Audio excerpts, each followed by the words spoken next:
Under the merciless Arizona sun, Little Feather sat watching from her woven mat as children raced across the dusty earth. Born with legs that refused to carry her weight, the Apache chief's daughter had spent 16 summers observing life instead of living it. Her hands were skilled with intricate beadwork, but her heart longed for more. Miles away, 12-year-old Thomas Miller wandered the desert, lost after his wagon train was attacked. Only his faithful horse Samson remained. Desperate and delirious, they stumbled upon Little Feather's village. While the elders debated his fate, Thomas noticed the girl watching from the shadows.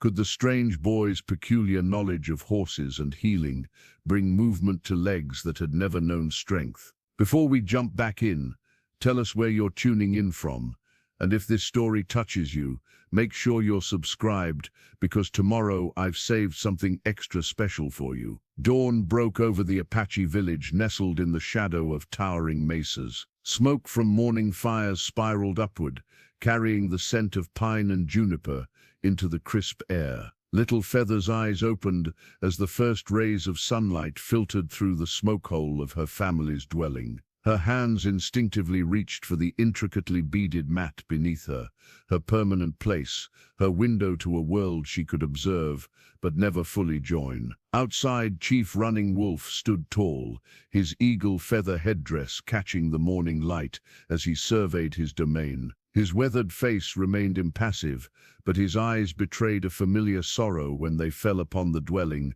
where his daughter slept. The weight of leadership was evident in his bearing, yet nothing burdened him more than his inability to heal his only child. "The council gathers at midday," he informed Morning Star, Little Feather's mother, as she emerged carrying water from the nearby stream. Morning Star nodded, her movements graceful despite years spent caring for her daughter.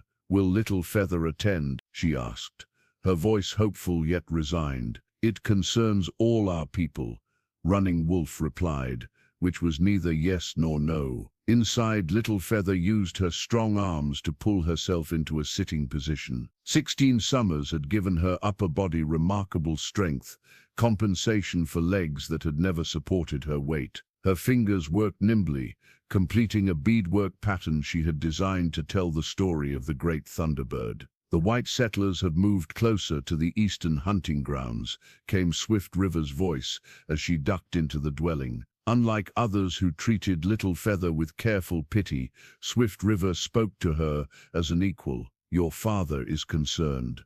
Little Feather's hands stilled. "Will there be conflict?" "The men are divided. Some wish to move our camp higher into the mountains. Others say we must stand our ground." Swift River sat beside her friend. "What would you do, Little Feather?" It was a question few asked her. What would she do? As if her opinions carried weight beyond her beadwork and stories. Little Feather considered before answering. "The land speaks to those who listen. What does it tell you about the white men? That they are like locusts, consuming everything in their path." Swift River replied bitterly. Old Crow, the medicine man, entered without announcement, his presence commanding respect, despite his bent frame. Pouches of herbs and sacred objects hung from his belt, tinkling softly as he moved. "Still no movement?" he asked, gesturing toward Little Feather's legs. It was a question, asked 1,000 times over 16 years, with always the same answer. "The Great Spirit has given me strong hands instead," Little Feather replied with practiced dignity. Old Crow knelt beside her, his fingers probing her limbs with familiar motions. He had tried every remedy known to the Apache people, poultices of sacred herbs, sweat lodge ceremonies, prayers to the 4 directions. All had failed. "Perhaps your path is different," he said, not unkindly. "Not all are meant to walk the same trail." That night, after the council meeting where Little Feather sat silently observing from the edge, she gazed up at the star-filled sky. The voices of her people debating their future still echoed in her mind. Some had spoken with fear, others with anger. Her father had listened more than he had spoken. In her dreams, Little Feather ran across open plains, her feet barely touching the earth, wind in her hair, free as the eagles that soared above their village. She always woke from such dreams with tears on her cheeks, the cruel reminder of reality, more painful than any physical ailment. Morning brought news of white cavalry spotted near their hunting grounds. The village buzzed with tension as warriors prepared their weapons and women gathered essential belongings, ready to move if necessary. Little Feather watched it all from her mat, placed now outside their dwelling, so she could feel the sun on her face. Children darted around her, too young to understand the gravity of the situation. One small boy stopped suddenly, staring at her legs with innocent curiosity. "Why do you not run with us?" he asked. Before Little Feather could answer, the boy's mother hurried over, scolding him for his rudeness. Little Feather smiled gently at the woman. "Children ask what we all wonder," she said. "It is no offense." As the woman led her son away, Little Feather returned to her beadwork, fingers working with practiced precision. Each bead was a thought, a dream, a story she could tell when words failed. In this way she had become the keeper of their tribal history, creating patterns that spoke of their people's journey through time. Yet still, her heart longed for more. 3 weeks earlier, Thomas Miller had stood beside his father watching the sun rise over the vast prairie. The wagon train stretched behind them, 23 families heading west toward promises of fertile land and new beginnings. "You're in charge of Samson now," his father had said, handing him the reins to the magnificent chestnut stallion. "A good horseman listens more than he commands." Thomas ran his hand along Samson's powerful neck, feeling the muscle ripple beneath the gleaming coat. His father had trained cavalry horses during the war, teaching Thomas everything he knew about their care and handling. "Yes, sir," Thomas replied, tucking the worn leather journal his father had given him into his pocket. Its pages contained sketches of horse anatomy, notes on training techniques, and wisdom passed down through generations of horsemen. That memory now seemed from another lifetime, as Thomas guided Samson across the unforgiving desert. The attack had come swiftly, desperate men claiming to be Confederate veterans, though the war had ended years ago. Thomas had been collecting firewood when he heard the first shots. By the time he returned, driven by terror and guided by smoke, his family was gone. He had found his mother's body and his father dying from bullet wounds. With his last breath, his father had urged him to take Samson and flee eastward toward settlements. "Follow the stars," he'd whispered. "Trust the horse." For 5 days Thomas had traveled, rationing the single canteen of water and dried beef from his father's saddlebag. The compass his father had carried through the war was broken in the attack, the needle spinning uselessly, but Thomas had the stars and his father's teachings. "Land tells its own story if you know how to read it," his father had often said. Thomas now searched desperately for the signs his father had taught him, vegetation that indicated water, rock formations that might provide shade, animal tracks leading to resources. On the 3rd day, hallucinations began. His father walked beside him, pointing out features on the horizon, warning of dangers. Thomas knew these visions weren't real, but the companionship comforted him as thirst scraped his throat raw and hunger gnawed at his belly. "Keep moving," the apparition urged. "Find people." By the 5th day, Thomas could barely stay mounted. Samson, remarkably resilient, continued steadily eastward, his instincts perhaps stronger than the boy's failing reason. The horse stopped occasionally, nudging Thomas when he began to slip from the saddle. It was Samson who found the small water seep at the base of a rocky outcropping. Thomas drank sparingly, remembering his father's warnings about drinking too much after deprivation. He refilled his canteen and allowed Samson to drink his fill. With water came clarity, and with clarity, renewed determination. Thomas pulled the journal from his pocket, its pages crinkled from sweat and desert heat. He made a small notation, his location as best he could determine, a sketch of the rock formation for future reference.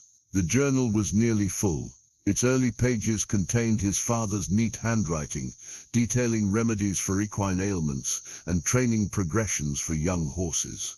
The later pages held Thomas's own childish attempts to capture the knowledge his father shared.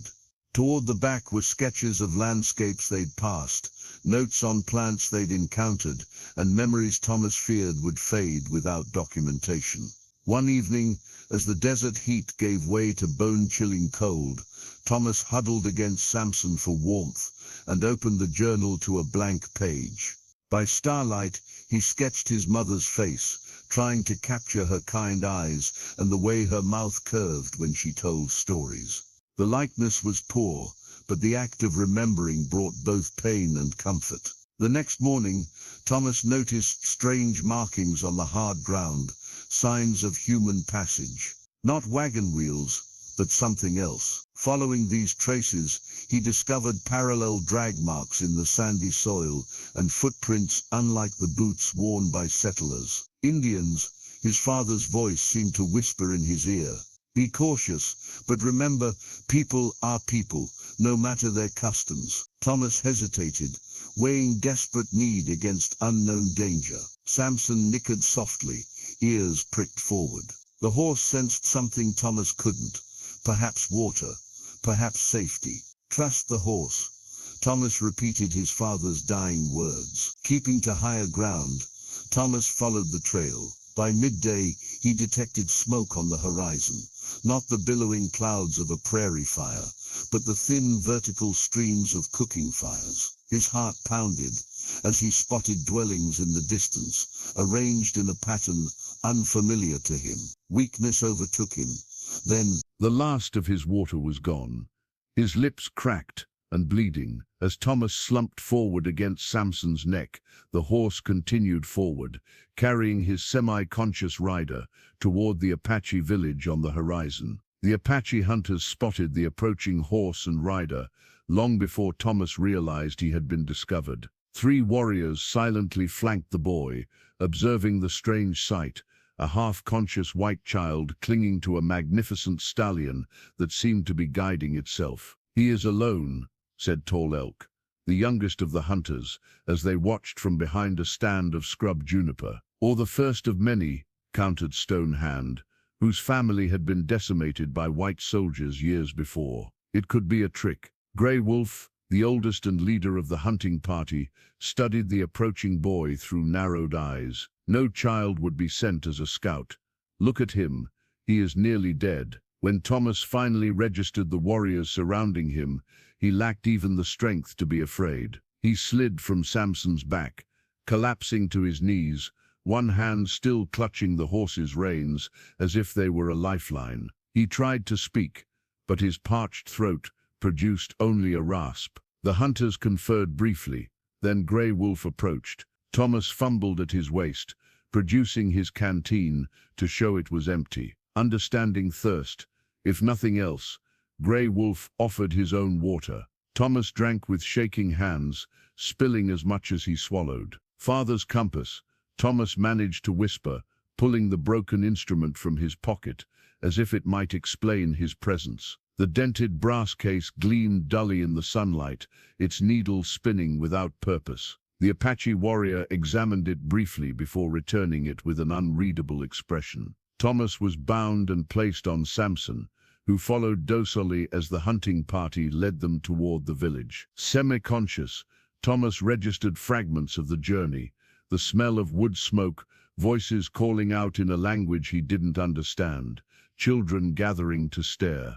When they reached the center of the village, Chief Running Wolf was summoned. Thomas was lifted from Samson and placed on a blanket in the shade of a large dwelling. Water was provided, then a thin broth that his stomach struggled to accept after days of emptiness. The boy was alone. Running Wolf asked Grey Wolf. Yes, nearly dead from thirst. The horse seems to have been guiding him. Take the horse with the others, Running Wolf instructed another warrior. But when they attempted to lead Samson away, the stallion reared and pulled free, returning to stand protectively near Thomas. A loyal animal, Running Wolf observed. Let him remain for now. As Thomas's senses gradually cleared, Fear finally found him. He sat up, taking in his surroundings with wide eyes. The village was unlike anything he had seen. Dwellings of animal hides and brush, people dressed in buckskin and cloth, speaking in quick, flowing sounds he couldn't decipher. From her place outside her family's dwelling, Little Feather watched the commotion with intense interest. Rarely did anything disrupt the rhythm of village life so completely. When the crowd thinned enough for her to see the cause of the excitement, she gasped. A white boy, not much older than herself, and a horse more magnificent than any in their herd. Thomas became aware of being observed. Turning, he met Little Feather's gaze across the clearing. Something in her steady observation differed from the others' looks of suspicion or curiosity. She watched him with an intensity that seemed to assess rather than judge. He noticed her position, seated on a woven mat, her legs arranged before her in a way that struck him as unnatural. Understanding dawned as he watched her use her arms to adjust her position for a better view. Her legs didn't move independently. That evening, as the tribal council debated his fate, Thomas sat under guard near the central fire. Some voices argued for immediate return of the boy to the nearest white settlement. Others suggested holding him to trade for concessions from the encroaching settlers. A few darker voices suggested harsher measures for any white intruder. Little Feather had been brought to the council circle by Swift River, placed at its edge where women rarely sat. Though she didn't speak, her presence was a silent statement of interest in the proceedings. Thomas kept finding his gaze drawn to her.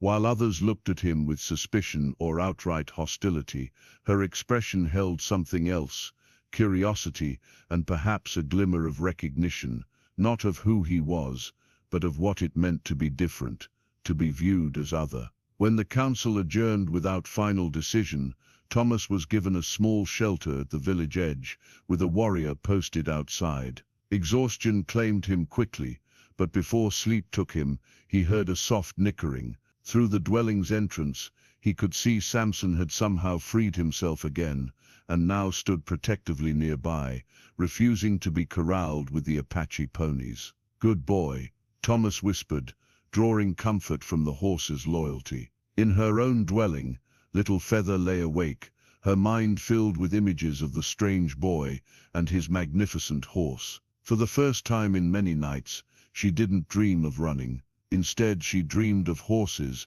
and distant horizons. 3 days passed while Thomas regained his strength. Though kept under watch, he was given food, water, and the freedom to move within a limited area of the village. Many regarded him with suspicion, but children sometimes approached with curious glances before being hurried away by watchful mothers. Thomas spent his time observing village life and caring for Samson, who remained his constant companion. The stallion had earned reluctant admiration from the Apache men, who appreciated fine horseflesh, regardless of its origin. Each day Thomas noticed Little Feather watching from her mat. She seemed to be the only person in the village who remained in one place, while everyone else moved freely about their tasks. Her upper body was strong and agile. He observed her skillfully working with beads and leather, but her legs lay motionless. On the third morning, Thomas was startled when Swift River approached and addressed him in broken English. "You watch Running Wolf's daughter much," she stated plainly. Thomas felt heat rise to his face. "I meant no disrespect," he replied carefully. Swift River studied him. "Little Feather born with sleeping legs, never walk, many medicine tried. Nothing help." Thomas nodded his understanding, thinking of what his father had once told him about similar conditions in horses. "My father was a horse doctor," he said slowly, uncertain how much Swift River understood. "Sometimes colts born with weak legs. He knew ways to help." Swift River's expression remained neutral. "She not horse." "No," Thomas agreed. "But bones and muscles work the same in many ways." He hesitated before adding, "I've seen my father help animals that couldn't stand. Sometimes they learned to walk." That evening Thomas carved a small wooden horse, while contemplating an idea that seemed both presumptuous and compelling. When Old Crow came to check his recovering health, Thomas made a careful inquiry. "The chief's daughter," he began. "Has she ever had treatment for her legs?" Old Crow regarded him with shrewd eyes. "Many treatments. Apache medicine, prayers to Great Spirit, nothing wake the sleeping legs." Thomas nodded respectfully. "My father trained horses for the cavalry. Sometimes there were foals with similar problems." He described the exercises and techniques his father had developed, speaking slowly to ensure understanding. Old Crow listened without comment, then departed without revealing his thoughts. The next morning, Thomas was summoned before Chief Running Wolf. To his surprise, Old Crow, Swift River, and Little Feather were also present. Little Feather sat on her mat, her dark eyes intense as they fixed on Thomas. Running Wolf spoke, with Swift River translating his words. "Old Crow says you claim to know medicine for sleeping legs." Thomas swallowed hard. "Not medicine exactly. My father taught me ways to strengthen weak muscles in horses. It might not work for people, but you compare my daughter to your animals." There was a dangerous edge to Running Wolf's voice.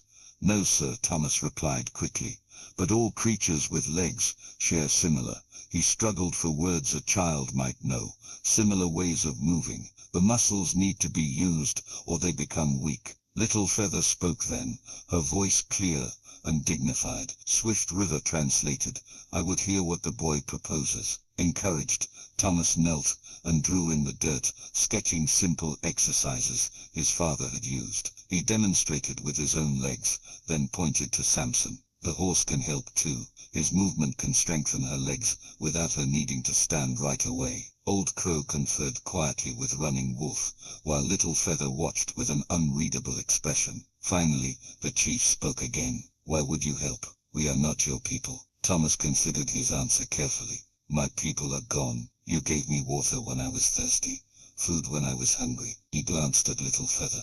"Everyone should have the chance to walk if they can." After a long silence, Running Wolf nodded once. "You may try. Old Crow will watch to ensure no harm comes." Little Feather's face remained composed, but Thomas caught a flicker in her eyes. A cautious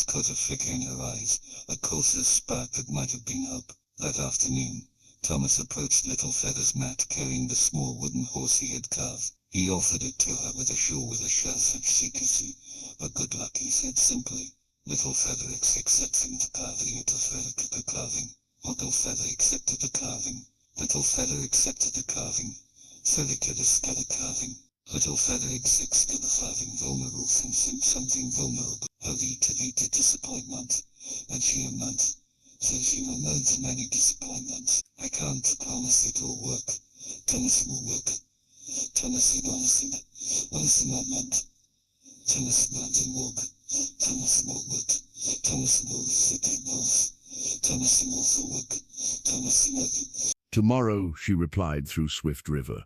"We begin tomorrow." As Thomas walked away, he felt the weight of his promise. He'd offered hope to someone who had learned to live without it. Now he had to prove his words weren't empty. The morning air was cool when Thomas arrived at Little Feather's dwelling. Old Crow was already present, along with Morning Star and Swift River. Little Feather sat on her mat, dressed in soft buckskin clothing, her expression a careful mask that revealed nothing of her thoughts. "We should go somewhere more private," Thomas suggested through Swift River. Away from others watching, after brief discussion, they moved to a small clearing behind the chief's dwelling, screened by brush but open to the sky. Thomas knelt beside Little Feather, suddenly aware of the presumption in what he was about to do. He was a white boy among people who had every reason to distrust his kind, about to touch the daughter of their chief. "I need to feel the muscles in your legs," he explained awkwardly,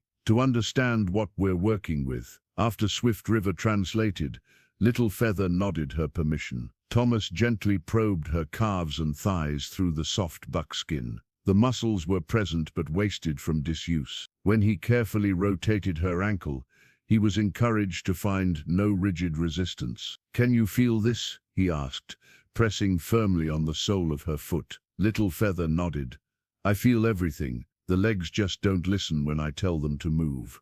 Thomas smiled. "That's good. Some horses can't feel their legs at all." That's much harder to fix. He demonstrated the first exercises, simple stretches and movements to be performed several times daily. When he bent her knee, Little Feather winced. "It hurts?" Thomas asked, concerned. "The legs are not used to moving," Old Crow observed. "Pain means the body is awake," Thomas said, remembering his father's words. "But we'll go slowly." By midday, Thomas had shown Little Feather and her mother exercises for each joint and muscle group. "These need to be done every day, several times," he explained, "and we'll add more as we go." Little Feather listened intently, asking questions through Swift River. Her initial reticence had given way to focused determination. "Tomorrow," Thomas continued, "I'll bring Samson. His movement will help your body remember how legs are supposed to work." Old Crow had watched silently throughout the session, occasionally nodding, but offering no comment. As they prepared to return to the village center, he finally spoke. "The white boy's medicine is strange, but I see wisdom in it. The body must remember what it has forgotten." That afternoon, Thomas worked with village craftsmen to create a simple rope harness from Swift River's description of what he needed. Meanwhile, children had gathered around Little Feather's mat, curious about the morning's activities. "Will you dance at the next celebration?"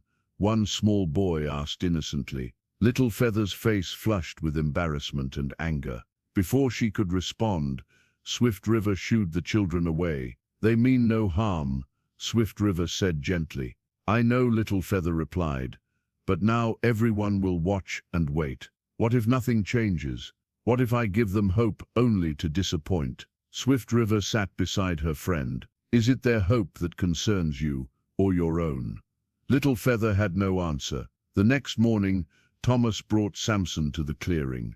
The great horse stood patiently as Thomas explained his plan. Horses walk by moving opposite legs together, right front with left back, then left front with right back. When you sit on Samson, your body will feel this movement. It will remind your legs how they should move. Using the rope harness and help from Swift River and Morning Star, Thomas carefully lifted Little Feather onto Samson's bare back. Her eyes widened at the height and the unfamiliar sensation. "Hold his mane," Thomas instructed, placing her hands in the horse's thick hair.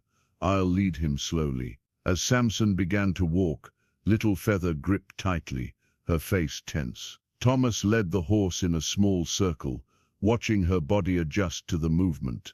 "Feel how your hips move," he asked.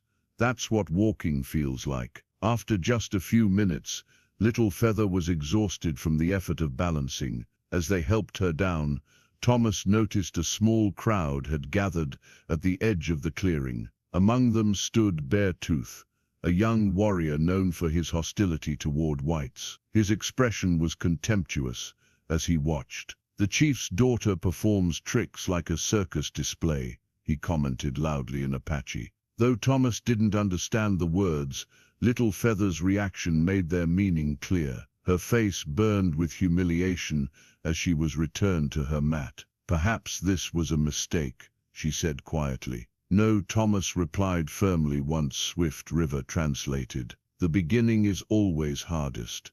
Tomorrow will be better." That evening, Thomas sat by the small fire outside his shelter, weaving strands of Samson's tail hair into a bracelet. When Swift River approached, he looked up expectantly. "Little Feather asked me to give you a message," Swift River said. "She said to tell you she did the exercises 3 times today, even though her legs protested." Thomas smiled and handed Swift River the finished bracelet. "Give her this. Tell her it's to remind her that even the strongest horse had to learn to stand." Later, as darkness settled over the village, Little Feather fingered the horsehair bracelet, drawing strength from its simple craftsmanship. In the privacy of her dwelling, she attempted once more to will her toes to move. For a brief, startling moment, she felt something respond, the faintest twitch of her smallest toe. She told no one,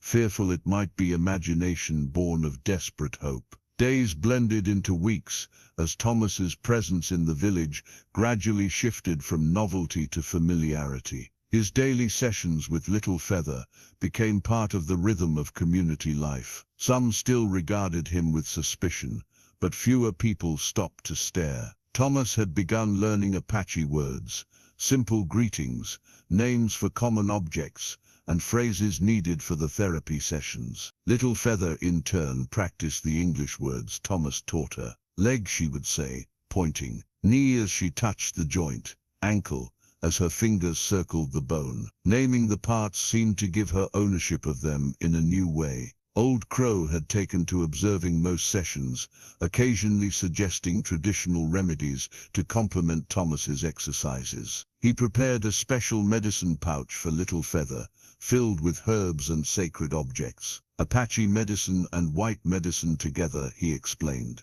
Two paths to the same destination. Little Feather wore it faithfully during their sessions. The morning rides on Samson had extended from a few minutes to nearly half an hour. Thomas had fashioned a more secure seat with soft leather and straps, allowing Little Feather to relax into the horse's movements, rather than tensely clinging to his mane. My body remembers the motion now, she told Thomas through Swift River. At night, I feel as if I am still moving. That's good, Thomas encouraged. Your muscles are learning. He had noticed subtle changes. Increased muscle tone in her legs, less resistance when bending her joints, and most encouraging, occasional involuntary movements when she was startled or excited. One morning, as Thomas worked with Little Feather on stretching exercises, Beartooth approached with several other young warriors returning from a hunt. Still playing with the chief's pet,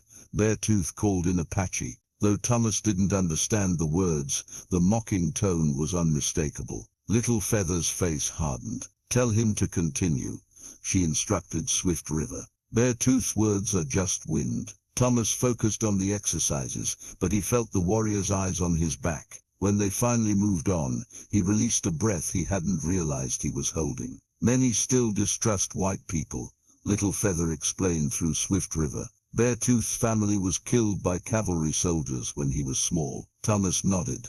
I understand. My family was killed too, but not by Apache. This shared experience of loss, though from different sides of the divide, created a new layer of understanding between them. That afternoon, Little Feather asked to try something new. I want to feel Samson's movement while upright, not just sitting. Thomas considered the request. It's possible, but you'll need support. With Swift River's help, they positioned Little Feather standing against Samson's side, her arms draped over his back, her legs supported by Thomas and Swift River.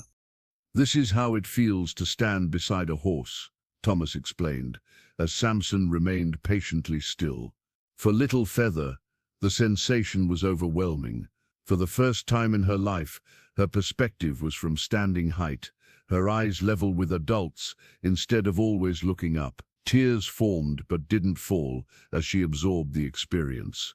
When they carefully returned her to her mat, Little Feather was quiet for a long time before speaking. Now I know what I am working toward, she said simply. Word of this new development spread quickly through the village. That evening, Chief Running Wolf summoned Thomas. My daughter speaks of progress, he said through Swift River. She has hope in her eyes again. Thomas nodded respectfully. There is reason for hope. Her body responds a little more each day. Running Wolf studied the boy thoughtfully. You are no longer our prisoner, Thomas Miller. You may move freely in our village. As a symbol of this new status, Running Wolf presented Thomas with an eagle feather. For wisdom beyond your years, he explained. Thomas accepted the gift with appropriate solemnity, understanding its significance even without knowing Apache customs fully. The following days brought new integration into village life. Thomas was invited to join young Apache men, learning to track game. His knowledge of horses proved valuable when one of the tribe's mares had a difficult foaling. Children no longer ran from him, but asked to pet Samson and listened to Thomas's stories of life with the wagon train. Each night Thomas recorded the day's progress in his father's journal. Alongside notes on Little Feather's therapy, He sketched Apache tools and dwellings, wrote down new words he learned, and documented the plants Old Crow used for medicine. One morning, a hunting party returned early with alarming news. Cavalry scouts had been spotted near the eastern hunting grounds. The village buzzed with tension as people gathered around Chief Running Wolf. They searched for someone, Grey Wolf reported. They asked other tribes about a white boy. All eyes turned to Thomas. If they find you here, Swift River explained gravely, they may think we took you from your people. They may attack. I should leave, Thomas said immediately. I don't want to bring trouble. Little Feather's face paled at his words. She spoke rapidly in Apache, her voice uncharacteristically urgent. Swift River translated, Little Feather says you promised to help her walk. She is not ready for you to go. Thomas looked from Little Feather to Chief Running Wolf, torn between protecting the village and keeping his promise. Perhaps there is another way, Running Wolf said thoughtfully. Chief Running Wolf's solution was simple but effective. Thomas would be hidden whenever outsiders approached the village. A small shelter was prepared in a cave in the nearby hills, stocked with supplies and connected to the village by a discreet trail that Little Feather jokingly called Thomas's escape route. Like a coyote with two dens, Old Crow approved. With the immediate crisis averted, life settled into a new pattern. Thomas divided his time between Little Feather's therapy and learning Apache ways. The cultural exchange flowed both ways, Thomas teaching what he knew of the white world, the Apache sharing their deep understanding of the desert and its rhythms. One evening, as Thomas sat with Little Feather's family around their cooking fire, she asked him about his journey west. Why did your people leave their homes? She asked through Swift River. Thomas considered how to explain the complex forces that had driven families like his to seek new beginnings. After the Great War between North and South, many people wanted to start fresh, he explained. My father fought in that war. He said afterward that the land back east held too many ghosts. We understand ghosts, Running Wolf nodded solemnly. They walk with all people who have seen battle. This shared understanding of loss and renewal opened a deeper conversation. Running Wolf spoke of Apache history, of migrations forced by drought, conflict with other tribes, and later, pressure from white expansion. The earth has seen many peoples come and go, Running Wolf reflected. The strong survive by adapting, like the desert plants that bend with the wind but do not break. As they talked, Thomas realized how much his perspective had changed in the weeks since his arrival. The Indians, his wagon train, had feared as savages were people with complex traditions, deep wisdom, and familial bonds as strong as any he had known. My father would have liked your people, Thomas said simply. He always said a man should be judged by his actions, not where he comes from. Running Wolf studied Thomas thoughtfully. Your father taught you well for one so young. The next day, while working with Little Feather on new exercises, Thomas asked about Apache spiritual beliefs regarding healing. Old Crow speaks to spirits when he makes medicine, Little Feather explained. He asks Mountain Spirit and Eagle Spirit to lend strength. Thomas nodded. My mother prayed to God when people were sick. Maybe different words, same idea. Little Feather considered this. Are all white people's gods like yours? No, Thomas admitted. There are many different beliefs. Like tribes, Little Feather suggested. Different people, different ways, but all people, exactly. Thomas smiled at her insight. That afternoon, they tried something new. Thomas had been working with the village craftsmen to create wooden crutches sized for Little Feather.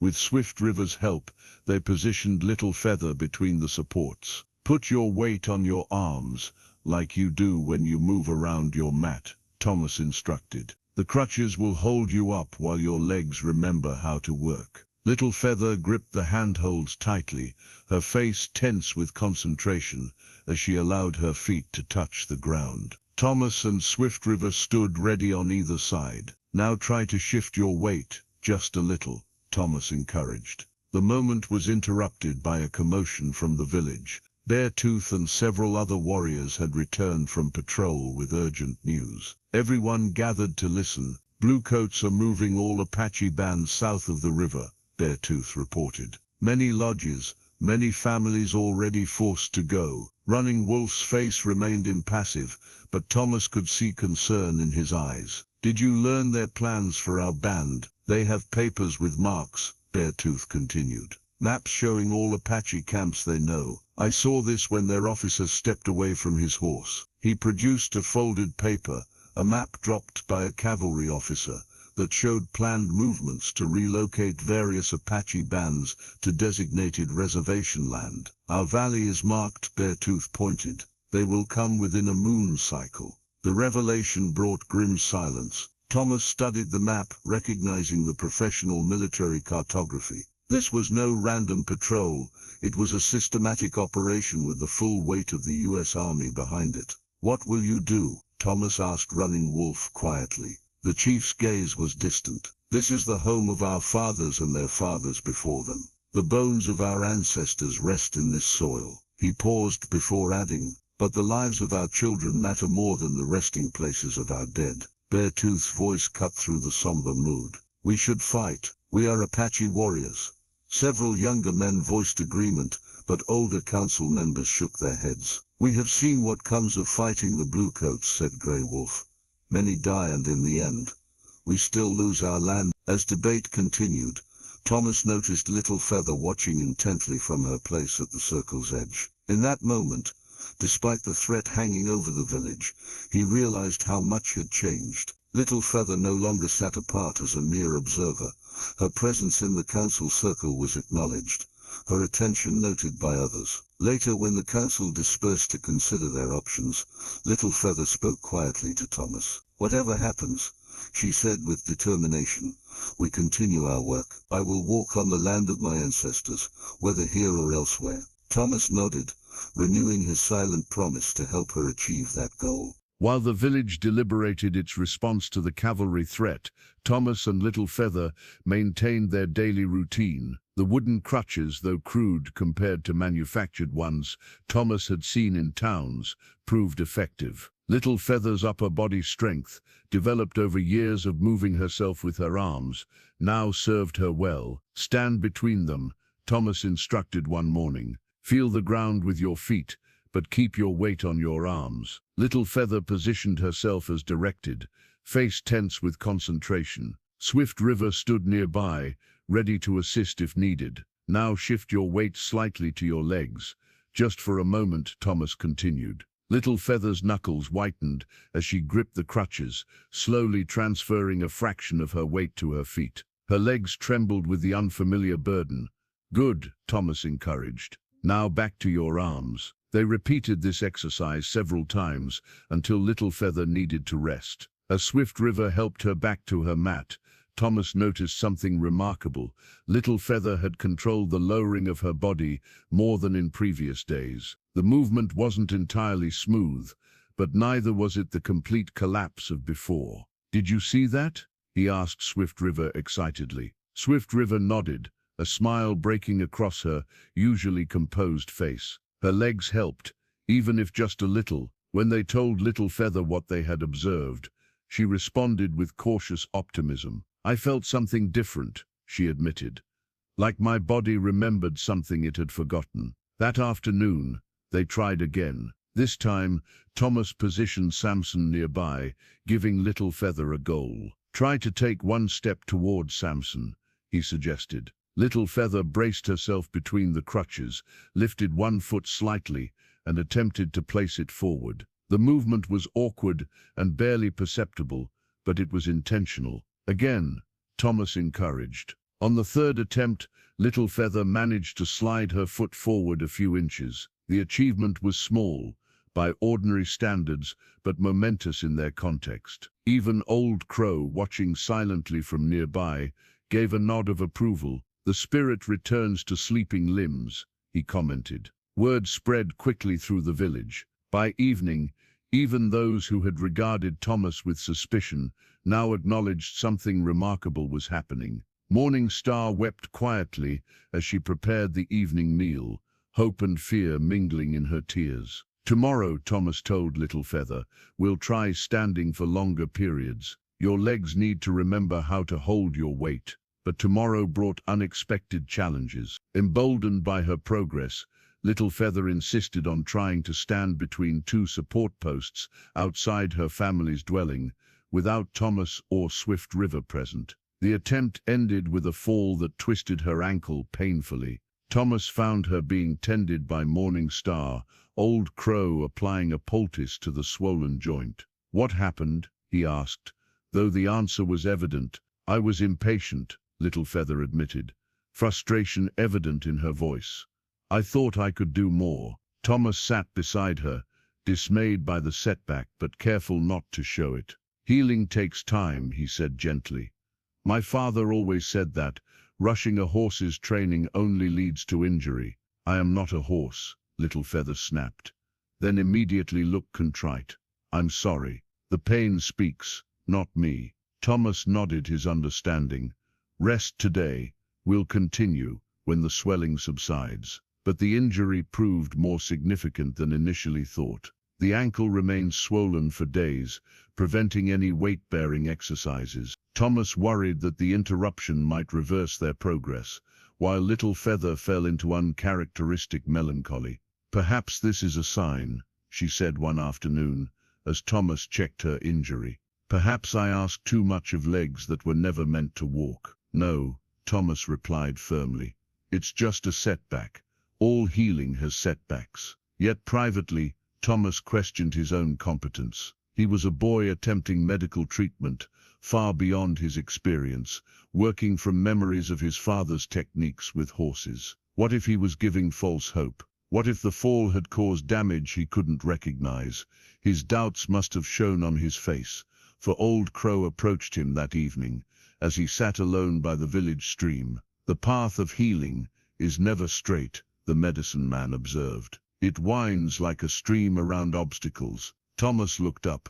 "I'm afraid I've promised something I can't deliver." Old Crow settled beside him, with the deliberate movements of age. "When I was young, I too feared failure. An elder told me, fear is a wolf that grows larger the more you feed it." He handed Thomas a small medicine pouch, similar to the one he had given Little Feather. "My medicine, your knowledge, together, perhaps enough." Thomas accepted the gift, drawing strength from the old man's confidence. That night, he reviewed his father's journal, searching for notes on recovering from injuries during rehabilitation. He found a passage about a prized mare who had suffered a similar setback. 3 weeks lost to impatience. "Remember, progress in healing is measured in seasons, not days. The body has its own wisdom and timeline."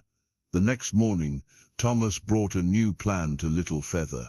"We'll work with your upper legs while the ankle heals," he explained, "and we'll use Samson differently. You'll sit sideways on him, so there's no weight on your injured foot." Little Feather's expression lightened at the prospect of continuing despite the injury. "I was afraid you would give up on me," she admitted. "Never," Thomas promised. "We just need to find another path up the mountain." 3 weeks after Little Feather's injury, her ankle had finally healed enough to resume modified standing exercises. During this recovery period, the tribe's concern about cavalry movements had intensified. Scouts reported increasing military activity throughout Apache territory, with several bands already relocated to the southern reservation lands. One crisp morning, as Thomas worked with Little Feather near the stream, Swift River ran toward them with urgent news. "Bluecoats," she gasped. "Coming up the valley. Many horses." Thomas immediately helped Little Feather back to her family's dwelling, while Swift River raced to alert the village. Within minutes, Thomas was ushered to his hiding place in the hills, taking Samson with him. From this vantage point, he watched as a cavalry patrol of 12 men rode into the village. Through his father's old brass spyglass, Thomas observed the interaction. Chief Running Wolf met the soldiers with dignified calm, while women and children retreated into dwellings. The patrol leader, a lieutenant with a trim mustache, dismounted and presented papers. Thomas couldn't hear the exchange, but the body language was clear. The officer was issuing orders, not making requests. Several warriors stood tensely nearby, hands never far from weapons. Beartooth's posture was particularly rigid, his hatred of the bluecoats evident even at a distance. After what seemed an eternity, the soldiers remounted and departed, but not before one of them, a sergeant with a distinctive scar across his cheek, surveyed the village with particular attention. Something about the man's bearing triggered a memory in Thomas. With a chill, he realized this was one of the men who had attacked his wagon train. When Thomas returned to the village at dusk, he found an atmosphere of suppressed tension. Running Wolf summoned him to a council meeting already in progress. The cavalry comes with orders for us to move to the reservation within 20 days, the chief explained through Swift River. They claim our hunting grounds are now open for white settlement. The council was divided on how to respond. Some, particularly the older members, advocated compliance to avoid bloodshed. Others, led by Beartooth, argued for resistance, or at least delay. What of the boy? Beartooth demanded, pointing at Thomas. One of the soldiers asked about missing settlers. If they learn he is here, they will claim we attacked his people. I could go to them, Thomas offered. Explain what really happened. Running Wolf shook his head. The sergeant, the one with the scarred face, he watches too carefully. There is something not right in his manner. Thomas hesitated, then spoke. I recognize him. He was among the men who attacked our wagon train. The revelation sent a ripple through the council. If he sees me, he might fear I would identify him. This information changed the council's discussion. If Thomas revealed himself, he might clear the Apache of suspicion, but he would also put himself in danger from the sergeant, who would want to silence a witness. We need more information, Running Wolf decided, finally. Before we choose our path, we must know more about their plans and numbers. 2 young warriors were selected to follow the patrol and observe their movements. Thomas provided descriptions of typical cavalry camp arrangements and patrol patterns based on his father's military experience. Look for the officer's tent, he advised. That's where maps and orders will be kept. As the council dispersed, Little Feather caught Thomas's attention from her place at the circle's edge. Through Swift River, she asked about the map the soldiers had shown. Did it mark trails to the reservation, water sources? Thomas hadn't thought to ask. I don't know. Why? If we must travel, Little Feather explained. I need to prepare. Such a journey would be difficult for me. The practical concern highlighted a harsh reality. If forced relocation came, Little Feather's condition would make the journey extraordinarily challenging. Their therapy progress, while encouraging, had not advanced to walking any distance independently. That night, Thomas couldn't sleep. The immediate threat to the village, combined with Little Feather's practical concern, weighed heavily on him. Outside his shelter, he heard a soft approach. Who's there? He called quietly. It is Grey Wolf, came the reply. The older warrior entered and sat cross-legged opposite Thomas. Though they lacked a common language, Grey Wolf had taken an interest in Thomas's horsemanship and had begun teaching him Apache tracking skills. With gestures and the few Apache words Thomas understood, Grey Wolf conveyed that he had followed the cavalry patrol beyond the hills. He produced a folded paper, a map that had fallen from the officer's saddlebag when the patrol stopped at a stream. Thomas unfolded it carefully, recognizing an official military survey map. Marked in red were Apache encampments throughout the territory, with arrows indicating planned relocation routes. Their village was circled, with notes in the margin about suspected harboring of white captive. The sergeant had clearly reported his suspicions. More alarming was a date marked for their village's removal, just 16 days away. We must show Chief Running Wolf, Thomas said, rising. Grey Wolf nodded grimly, but as they stepped outside, a distant rifle shot echoed through the valley. From the direction of the lookout post came a warning call. Cavalry riders approaching in darkness. No patrol moves at night unless planning attack, Grey Wolf muttered in broken English. Thomas quickly gathered his few possessions, including his father's journal and compass. As warriors raced to defensive positions, he hurried toward Little Feather's dwelling. Whatever came next, he wouldn't let her face it unprepared.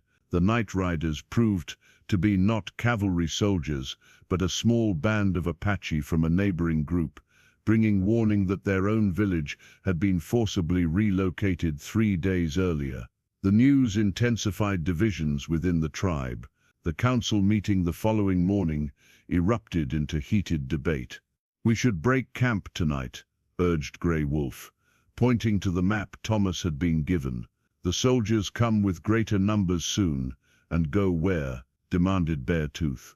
"To their reservation pen like cattle. I say we move deeper into the mountains where their horses cannot follow." Chief Running Wolf listened to all views without revealing his own thoughts. When the voices grew too contentious, he raised his hand for silence. "We have until the next full moon before they come in force," he said finally.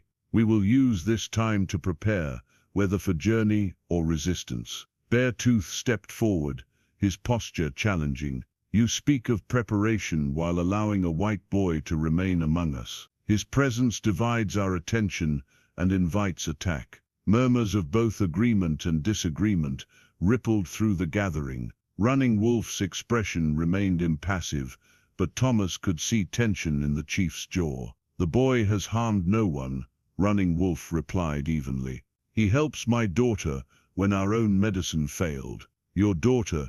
Beartooth pressed, lowering his voice but not his intensity. "You place one girl's needs above the tribe's safety. A girl who may never walk regardless of the white boy's tricks." Swift River translated this exchange in whispers to Thomas, who stood uncomfortably at the edge of the circle. Little Feather sat nearby, her face flushing with anger and humiliation at being discussed as a burden. "I can speak for myself," she said suddenly, her voice cutting through the tension. All eyes turned to her in surprise. Little Feather rarely spoke in council gatherings. "My father leads with wisdom for all the people," she continued, her voice gathering strength. "If you believe my needs blind him, then hear me.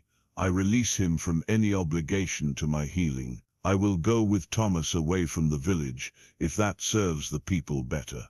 Her words created stunned silence. Morning Star moved to her daughter's side, distress evident in her face. "No one leaves," Running Wolf said with finality. "We stay together as a people." He turned to Beartooth. "Your concern for the tribe is noted. Channel it into preparation rather than division." The rebuke was gentle but firm. Beartooth stepped back, clearly unsatisfied, but unwilling to challenge his chief further. As the council dispersed, Thomas approached Little Feather. "You wouldn't really leave your family," he said quietly. Little Feather's expression was resolute. "For their safety, I would do what is necessary." She hesitated before adding, "But I meant what I said about continuing our work. No matter what comes, I will not give up now." That afternoon, despite the morning's tensions, they resumed therapy. Little Feather had progressed to standing between the crutches for several minutes at a time, gradually shifting more weight to her legs. Today, Thomas wanted to try something new. "Your mother kept these?" he asked, as Morning Star brought out a small pair of moccasins. "Made when I was born," Little Feather explained. "Before they knew my legs would sleep. She kept them, hoping someday." The small moccasins had been carefully preserved, the soft leather still supple, the beadwork bright. Morning Star knelt and, with tears in her eyes, slipped them onto her daughter's feet. The first time in 16 years, Little Feather had worn proper footwear. "Now," Thomas said, positioning the crutches, "we try a real step." Little Feather gripped the supports, her face set in concentration. Thomas stood before her, arms outstretched but not touching her. "Lift your right foot," he instructed. "Just a little, then forward." Little Feather's leg trembled with effort. For a moment nothing happened. Then almost imperceptibly, her foot lifted and moved forward a few inches. "Now wait on that foot, and the other one follows." The second step was harder, requiring more balance and coordination. Little Feather wavered, nearly losing her grip, but recovered. By the fourth step, she was breathless with exertion, but had crossed nearly 2 feet of ground. Her first independent steps ever. Morning Star wept openly. Old Crow, watching nearby, nodded in solemn approval. Even Swift River's composed face showed wonder. Enough, Thomas said, recognizing Little Feather's exhaustion. Rest now. As they helped her back to her mat, Thomas noticed several warriors had paused in their activities to watch. Their expressions ranged from amazement to thoughtful reassessment. One of Beartooth's closest allies caught Thomas's eye, and gave a small nod of acknowledgement. That evening, as Thomas recorded the day's progress in his journal, Running Wolf approached, and sat beside him in companionable silence. After several minutes, the chief spoke. Beartooth speaks from fear, not hatred, he said through Swift River. Fear makes even brave men unwise. Thomas nodded his understanding. My daughter has worn the moccasins I never thought would touch earth. Running Wolf continued, emotion briefly crossing his weathered features. For this gift, you will always be welcome among us, whatever comes. He placed his hand on Thomas's shoulder, a gesture of acceptance more powerful than words. In that moment, Thomas realized he had found a second family among people he had once been taught to fear. Little Feather's progress at Kurgus accelerated in the days that followed. Each morning, she practiced with the crutches, gradually increasing the distance she could travel. Her determinations seemed to intensify with each passing day, as if racing against approaching cavalry deadline. Slow down, Thomas cautioned one morning, as she pushed herself to exhaustion. Your muscles need time to strengthen. Time is what we don't have. Time is what we don't have. Little Feather replied. She increasingly understood Thomas's English. The soldiers promise is English, Thomas English. The soldiers come soon. Thomas couldn't argue with her logic. Instead, he focused on making her movements more efficient, teaching her how to swing with covered with minimal effort. Thomas does perfect. Thomas with perfect. Some families packed their few possessions, resigned to the coming relocation. Others prepared defensive positions in case Running Wolf chose resistance. The chief himself had not yet announced his decision, still weighing the welfare of his people against their right to remain on ancestral lands. Thomas and the village craftsman had been working on a new project, a specially designed saddle that would allow Little Feather to ride independently.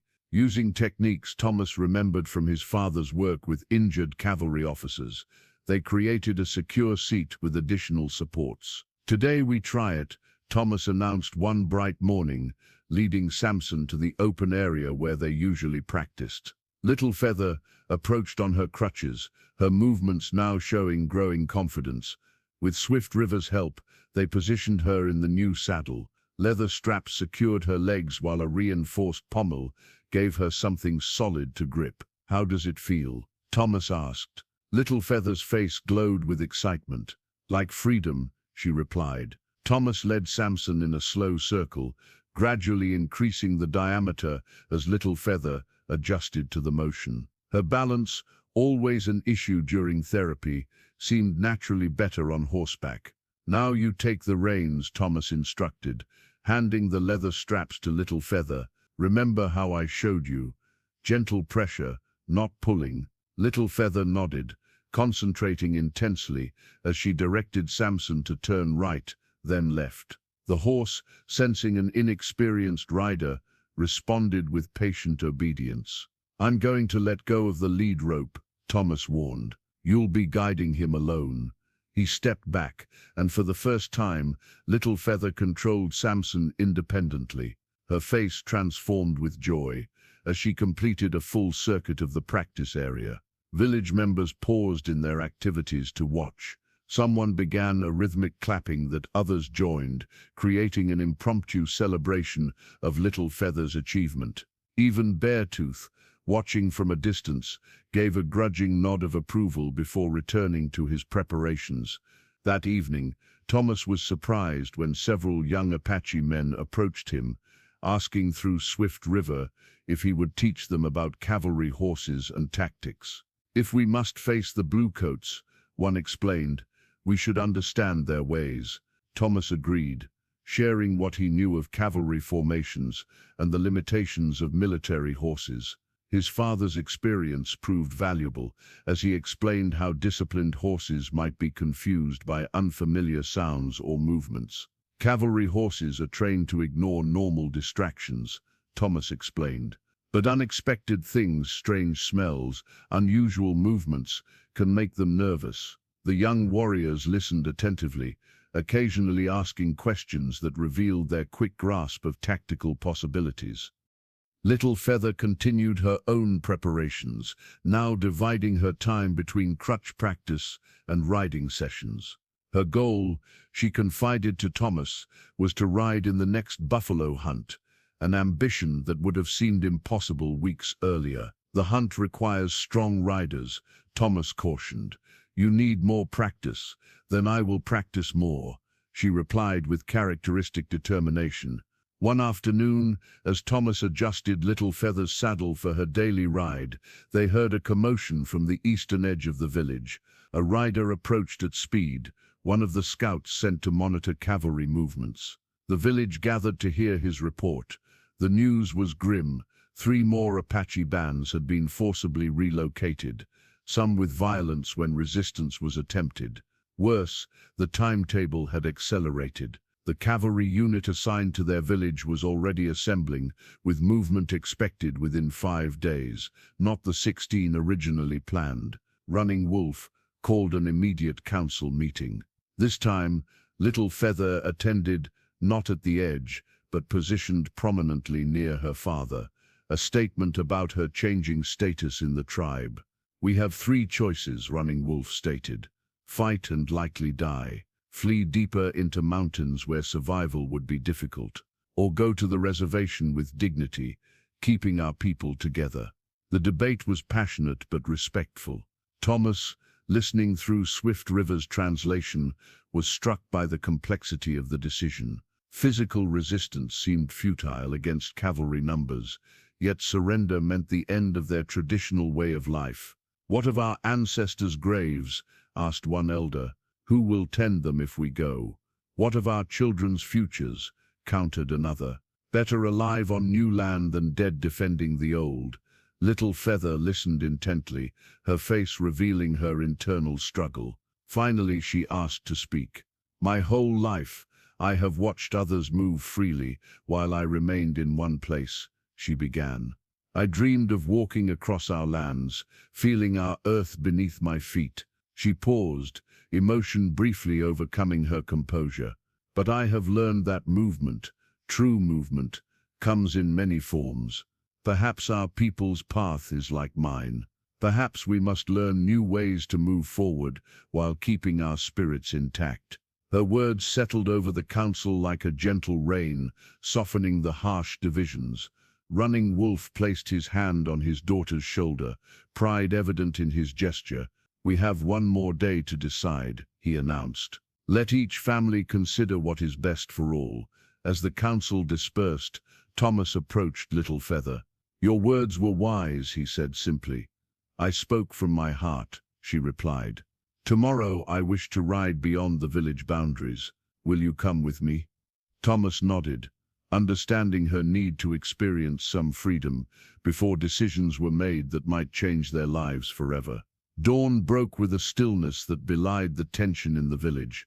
Thomas rose early, preparing Samson for Little Feather's requested ride beyond the village boundaries. As he worked, he noticed unusual activity, Beartooth and 2 companions saddling horses with apparent urgency. Thomas thought little of it. Assuming they were preparing for another scouting mission, he continued to adjust the special saddle, checking each strap carefully. Little Feather's safety during their ride was his primary concern. Swift River brought Little Feather to the riding area, helping her balance on her crutches. In recent days, Little Feather had begun attempting short distances without translation, proud of her growing English vocabulary. Good morning, she greeted Thomas with careful pronunciation. Ready for ride? Samson is ready, Thomas confirmed, smiling at her progress in both mobility and language. Are you sure you want to go beyond the village? It might be tiring. Little Feather's expression was determined. need to see more land, feel more freedom. With Swift River's help, they secured Little Feather in the saddle. Thomas mounted his borrowed Apache pony, and with a final check of their supplies, they set off toward the eastern hills. Swift River remained in the village, understanding Little Feather's desire for independence. They rode at a gentle pace, Thomas staying close to monitor Little Feather's stability. The morning air was crisp, carrying the scent of sage and juniper. Little Feather's face shone with joy as she guided Samson along the trail, experiencing true exploration for the first time in her life. "Beautiful," she said, gesturing toward the valley spreading below them. "My land." Thomas nodded, sharing her appreciation for the landscape while remaining vigilant. They had traveled perhaps 2 miles from the village when he noticed dust rising from the far side of the ridge, riders approaching at speed. "We should turn back," he suggested, suddenly uneasy. Before Little Feather could respond, cavalry soldiers crested the hill ahead, blocking their path. Thomas froze, recognizing the scarred sergeant among them. More alarming was the presence of Beartooth riding alongside the lieutenant.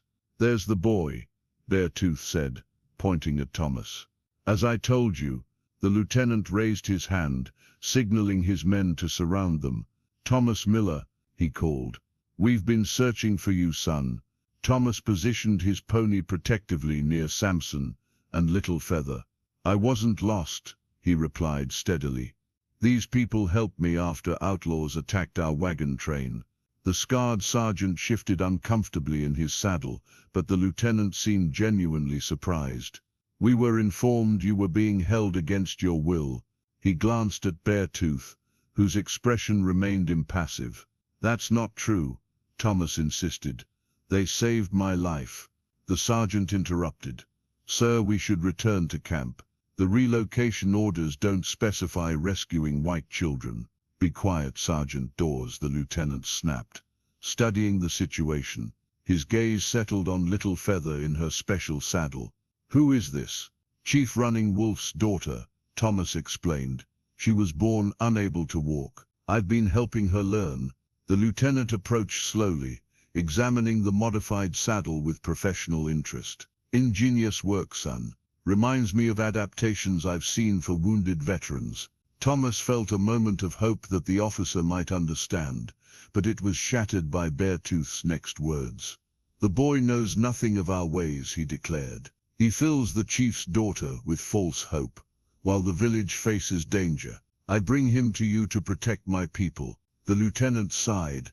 "I'm afraid you'll have to come with us, Thomas. There are regulations about civilian interactions with Indian tribes, especially now." "I can't leave," Thomas protested. "Little Feather needs you." "Have no choice," interrupted Sergeant Dawes, moving his horse forward aggressively. Little Feather, understanding enough English to follow the conversation, spoke urgently in Apache to Beartooth. Her words, while incomprehensible to Thomas, carried obvious anger and accusation. Beartooth responded dismissively. When Little Feather continued, he suddenly reached out and grabbed one of her crutches, which had been secured to Samson's saddle. With a contemptuous gesture, he snapped the wooden support in two and tossed the pieces aside. "Enough," he said in English. "Go home to your father."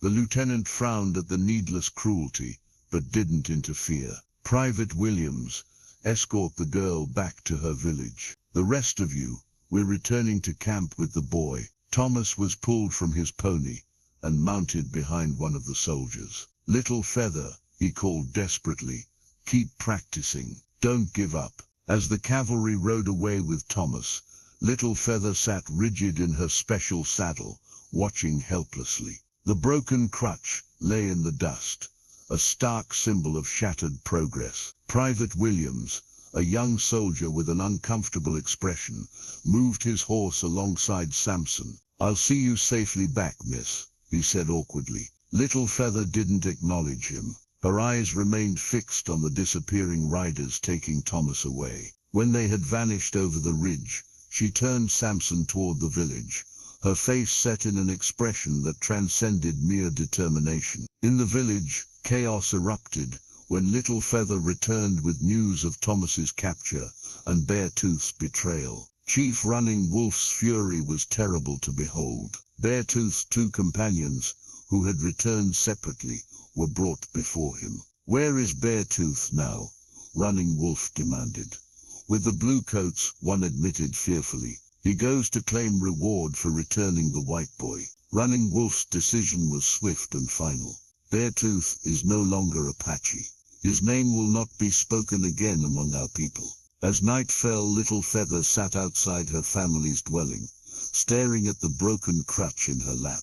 The cavalry would return soon to relocate the village. Thomas was gone. Her mobility was compromised again. Yet within her something had changed fundamentally. The girl who had spent 16 years observing life was gone. In her place was a young woman who had tasted freedom and would not relinquish it easily. Morning Star found her daughter still awake at dawn, sitting upright on her mat, her face showing signs of a sleepless night, but her eyes clear with purpose. "I will find Thomas," Little Feather announced without preamble. Morning Star knelt beside her daughter, concern etched in her features. "The Bluecoats took him to their fort. It is many miles away." "Then I will travel many miles," Little Feather replied simply. Swift River, entering with fresh water, overheard the exchange. "How will you go? Your crutch is broken." Little Feather's jaw set stubbornly. "I will ride Samson. Thomas taught me how." "Not alone," Swift River protested. "It's too dangerous." "I don't ask to go alone," Little Feather clarified. "I ask for help, but I will go, with or without it." By midday, Little Feather had presented her plan to Chief Running Wolf. The council lodge was unusually quiet as she spoke, the elders listening with varying degrees of skepticism and surprise. "Thomas helped me when no one else could," she concluded. "He is a prisoner because he stayed to help me.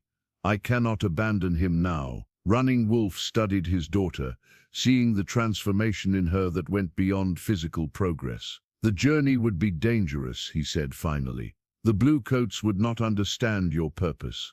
"Then I must be clever," Little Feather responded. "Thomas told me his father said, sometimes the strongest approach is from a direction no one expects. The Bluecoats expect Apache warriors, not a girl who cannot walk." A murmur ran through the lodge at her boldness. One elder shook his head. "This is foolishness. One who cannot walk, cannot rescue anyone." Little Feather's voice remained steady. "I have something the warriors do not. The element of surprise. Who would suspect me?" After long deliberation, Running Wolf made his decision. "You may go, but not alone. Swift River will accompany you along with 2 hawks and Quiet Water." He named 2 young warriors known for their stealth and hunting skills. "We need to know where they have taken him," Little Feather said practically. "Their main fort lies 3 days' ride to the east," offered Grey Wolf. "I have scouted it many times." Preparations began immediately. While the village continued readying for potential relocation, a small group focused on Little Feather's rescue mission. The village craftsmen worked through the night to create new, stronger crutches. Morning Star packed medicine bundles and food supplies. Old Crow summoned Little Feather to his dwelling, where sacred items hung from the center pole. "You undertake a warrior's journey with a healer's heart," he observed, mixing herbs in a small pouch. "Both spirits must guide you." He performed a blessing ceremony, marking Little Feather's forehead with red ochre. "The Creator sees your courage," he told her. "Your legs may be weak, but your spirit runs like the wind." That evening, Little Feather practiced mounting and dismounting Samson independently, using a technique Thomas had begun teaching her. Her upper body strength allowed her to pull herself up, while Swift River stabilized the horse. After several attempts, she managed it alone. "I will need to do this without help if necessary," she explained to Swift River, who watched with a mixture of concern and admiration. As they continued preparations, Quiet Water approached with surprising news. "Beartooth has been seen in the hills. He was turned away by the Bluecoats after delivering Thomas. They used him and discarded him," Running Wolf observed with grim satisfaction. Little Feather considered this information. He knows the way to the fort and may have information about Thomas. We should find him. Two Hawks objected. He is banished, no longer Apache. We need not welcome him back to use what he knows, Little Feather replied pragmatically. The next morning, as dawn broke over the eastern hills, the small rescue party prepared to depart. Little Feather wore a specially designed dress that Morning Star had altered to accommodate riding astride. Her new crutches were secured to Samson's saddle, along with supplies for several days. The traditional travois, a triangle-shaped frame used to transport goods or injured people, had been modified into a more versatile sled that could serve multiple purposes during their journey. Two Hawks would pull it behind his horse until needed. Morning Star embraced her daughter, pressing her forehead against Little Feather's in a moment of silent communication. When she stepped back, her eyes shone with tears, but her expression showed pride rather than fear. "You were born during a thunderstorm," she told Little Feather.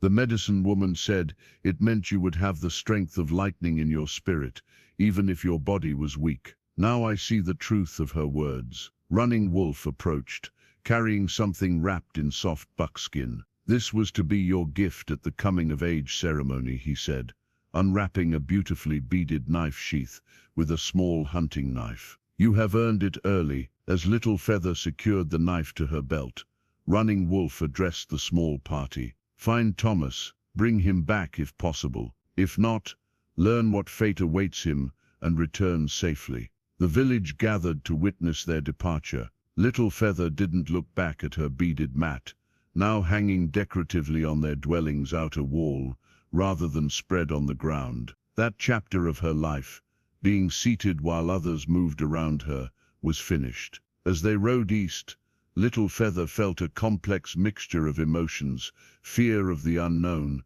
determination to help Thomas, and exhilaration at finally moving freely across the land she had only observed for 16 years. Her legs might still be weak, but her spirit soared with newfound purpose. Two Hawks rode ahead as scout, while Swift River stayed close to Little Feather. Quiet Water brought up the rear, alert for any sign of pursuit. They would travel until nightfall, then make camp and plan their approach to finding Beartooth. "We will succeed," Little Feather said with quiet conviction, as Samson carried her steadily forward into unknown territory and unimaginable challenges. The first day's journey took them through familiar territory, hills and valleys Little Feather had seen only from a distance. By midday they had traveled farther than she had ever been from the village. Each new vista, each crossing of a stream or cresting of a ridge, brought a quiet thrill of discovery. "You smile," Swift River observed as they stopped to rest the horses. "I never thought to see these places," Little Feather admitted. "Even in my dreams of walking, I imagined only our village and the nearby hunting grounds." Two Hawks returned from scouting ahead, his expression serious. "Beartooth's tracks lead east. He travels alone, moving quickly. He fears both Apache and Bluecoat now," Quiet Water commented. They continued until dusk, making camp in a sheltered ravine. Little Feather insisted on taking her share of tasks, using her crutches to move around the campsite. The others respected her independence, intervening only when absolutely necessary. As they sat around the small, nearly smokeless fire, Two Hawks broached a subject they had avoided. "How will we enter the fort once we find it?" "They will shoot Apache on sight." "I have been thinking about this," Little Feather replied. "The Bluecoats have seen me. The young soldier who escorted me back knows I cannot walk. Perhaps they will not see me as a threat. They will still see us as enemies," Quiet Water pointed out. Little Feather nodded thoughtfully. "Which is why you three may need to remain hidden while I approach alone." Swift River immediately protested, but Little Feather raised her hand. "I said may need to. We will decide when we know more." The second day brought challenging terrain, steeper hills and rocky passages that tested Little Feather's riding skills and endurance. By afternoon, her muscles ached from the constant adjustment required to stay balanced in the saddle. She said nothing, but Swift River noticed her discomfort. "We should rest longer," Swift River suggested during a water break. Little Feather shook her head. "Thomas has been gone 2 days already," we continue. Late that afternoon, 2 hawks discovered signs of a recent camp.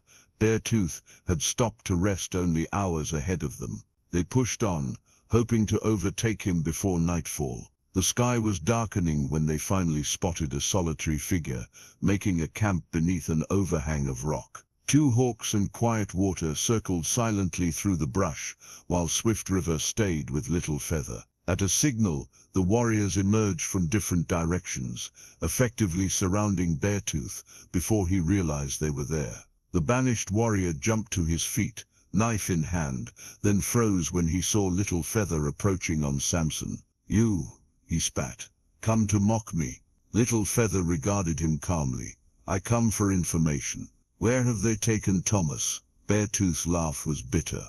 "The white boy, to the fort, where else? But they send him east on the supply wagon tomorrow. The sergeant, the one with the scar, he does not want the boy around." "Why?" Little Feather pressed. "What does he fear from Thomas?" Beartooth's eyes narrowed shrewdly. "The boy knows something about the sergeant." He shrugged. "It matters not. The bluecoats used me and cast me aside. They promised payment for the boy's return, and gave nothing. You betrayed your people for nothing," Quiet Water observed coldly. Beartooth's face hardened. "I tried to protect our people. The white boy brought danger to our village." His gaze shifted to Little Feather, "and gave false hope to a girl who will never walk." Little Feather didn't flinch at his cruelty. "Yet here I am, miles from the village, while you hide alone in the rocks." Something in her calm dignity made Beartooth look away first. After a moment of tense silence, he offered more information, perhaps seeking to justify himself. "The fort has 20 soldiers, 5 officers. They prepare to move against our village in 2 days. The boy is kept in the healing lodge with an injured soldier."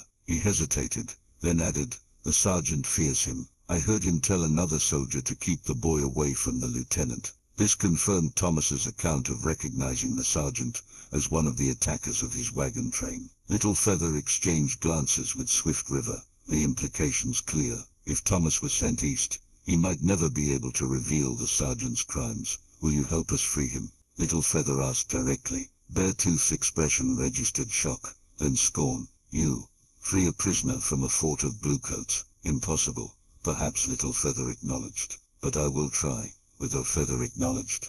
"But I will try, with or without your help." Something in her resolve made Beartooth study her more carefully. Finally, he sighed. "I will show you the fort's layout, then I go my own way." That night, Beartooth drew a detailed map of the fort in the dirt. The main gate, the officers' quarters, the barracks, and the small infirmary where Thomas was held. The barracks, and the small infirmary where Thomas was held. He indicated the patrol schedules he had observed, and the location of the stables. "The supply wagon leaves at dawn," he concluded. "If you have any hope of reaching the boy, it must be before then. In the morning, true to his word then. It must be before then." Started the fort that departed in the opposite direction. Before leaving, he paused beside Little Feather. "You have your father's stubbornness," he said, almost grudgingly. "Perhaps not stubbornness," he said, almost grudgingly. As they approached the final ridge overlooking the flight of further thoughts that was lifted of the cavalry might understand horses and weapons. The scene of it that I knew little. The cavalry the team of it. The V's. As a trail, 2 hawks observed with newfound respect for the white boy. From their vantage point, they studied the fort through the gathering dusk. Lamplight glowed in the windows, and sentries patrolled the perimeter. A large wagon stood ready near the main gate, presumably the supply transport that would take Thomas away at dawn. Little Feather absorbed every detail, her mind working through possibilities and dangers. Then, with quiet authority that surprised even herself, she began outlining her plan to the others. "It is dangerous and may fail," she concluded. "But if we do nothing, Thomas will be gone forever." As darkness settled completely over the landscape, Little Feather stood unassisted for a moment, balancing between her crutches while gazing at the fort below. The muscles in her legs trembled with the effort, but they held her weight briefly before she needed to rest again. Thomas believed I could stand when no one else did, she said softly. Now I must stand for him. Night deepened as Little Feather and her companions observed the fort from their hidden position on the ridge. By moonlight, they could make out the regular movements of sentries along the wooden walls. Occasional laughter drifted up from what Beartooth had identified as the soldiers' barracks. 2 guards at the main gate, 2 hawks reported, returning from a closer reconnaissance. 2 more walking the perimeter. The healing lodge has no guard outside, but a light burns within. The healer likely stays with patients, Swift River suggested. Little Feather studied the layout, comparing it to Beartooth's dirt map. There she pointed to a small structure near the fort's rear wall, the supply building. Beartooth said, "It connects to the healing lodge." Quiet Water nodded. "I saw a path between them. Soldiers carried boxes from one to the other earlier." Little Feather turned to Swift River. "Remember the story Thomas told of how his father once entered an enemy camp, not as a warrior, but as a healer bringing medicine for a sick child?" Swift River's eyes widened with understanding. "You wish to enter as someone bringing help, not harm." "They have seen me," Little Feather continued. "The lieutenant knows I cannot walk. Perhaps they will not see me as a threat. It is too dangerous." 2 hawks objected. "If they recognize you as Running Wolf's daughter, they may hold you hostage as well." Little Feather's expression remained resolute. "Do you have a better plan?" After lengthy discussion, they developed a strategy that balanced boldness with caution. 2 hawks would create a diversion at the fort's main entrance shortly before dawn, when attention would be focused on preparing the supply wagon. Meanwhile, Quiet Water would position himself to secure horses for their escape. "And I will accompany you to the rear wall," Swift River insisted to Little Feather. "I will not let you approach alone." With the basic plan established, they turned to practical preparations. Little Feather opened the medicine pouch Old Crow had given her, revealing herbs known for their healing properties. Swift River arranged these in a small basket they had brought, making it appear as an offering. "We need something else," Little Feather mused. "Something to make us less threatening in their eyes." Quiet Water disappeared briefly, returning with an unexpected prize, a blue cavalry jacket, apparently stolen from the fort's laundry lines during his reconnaissance. "The uniform of our enemy," 2 hawks questioned. "Not to wear," Quiet Water explained. "To carry as if returning it, a gesture they will understand." Little Feather nodded approval. A clever sign of peaceful intent. They spent the next hours memorizing every detail of the fort's layout and rehearsing their roles. Little Feather practiced mounting and dismounting Samson without assistance, knowing she might need to do so quickly. The others watched with growing respect as she repeatedly pulled herself up, using only her upper body strength, compensating for her legs with sheer determination. "If the alarm is raised," she instructed, "do not wait for me. Return to the village and warn our people of the cavalry's plans." All 3 immediately protested, but Little Feather remained firm. The tribe's safety must come before any one person. Thomas would say the same. As the moon set and deeper darkness preceded dawn, they made final preparations. Swift River helped Little Feather change into her most traditional dress, adorned with minimal beadwork, the appearance of a simple Apache girl, not a chief's daughter. They arranged her hair in 2 plain braids rather than the more elaborate style that might identify her status. 2 hawks brought them a small clay pot of dark paint. "For your face," he explained, "less recognizable." Little Feather applied simple markings that suggested mourning rather than war.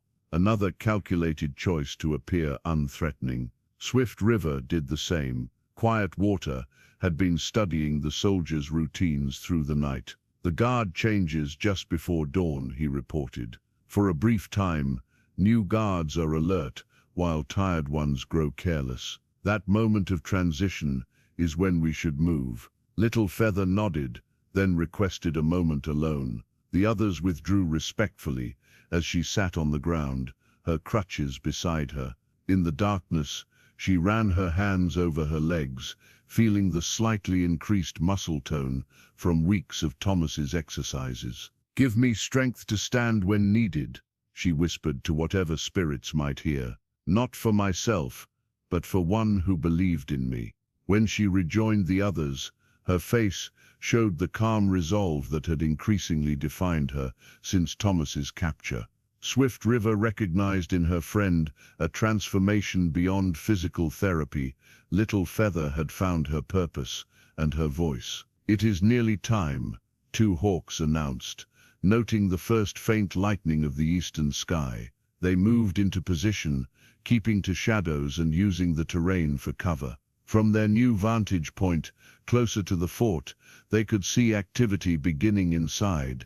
Soldiers emerging from barracks, the cook stoking his fire, two men checking the supply wagon. Most importantly, they spotted a soldier escorting a figure they recognized as Thomas from the healing lodge to the wagon. Even at a distance, Thomas's dejected posture was evident. "They prepare to move him," Swift River whispered urgently. Little Feather watched as Thomas was directed to sit on a crate near the wagon. The scarred sergeant appeared, speaking to the soldier on guard duty, while pointedly ignoring Thomas. Something in the sergeant's manner, a nervous glance, a too casual stance, confirmed Beartooth's assessment that he feared what Thomas knew. "We need to move quickly," Little Feather decided. As they prepared for the final approach, Quietwater spotted something unexpected, a familiar figure watching the fort from another ridge. "Beartooth," he whispered in surprise. Little Feather followed his gaze to where their former tribesman sat on horseback,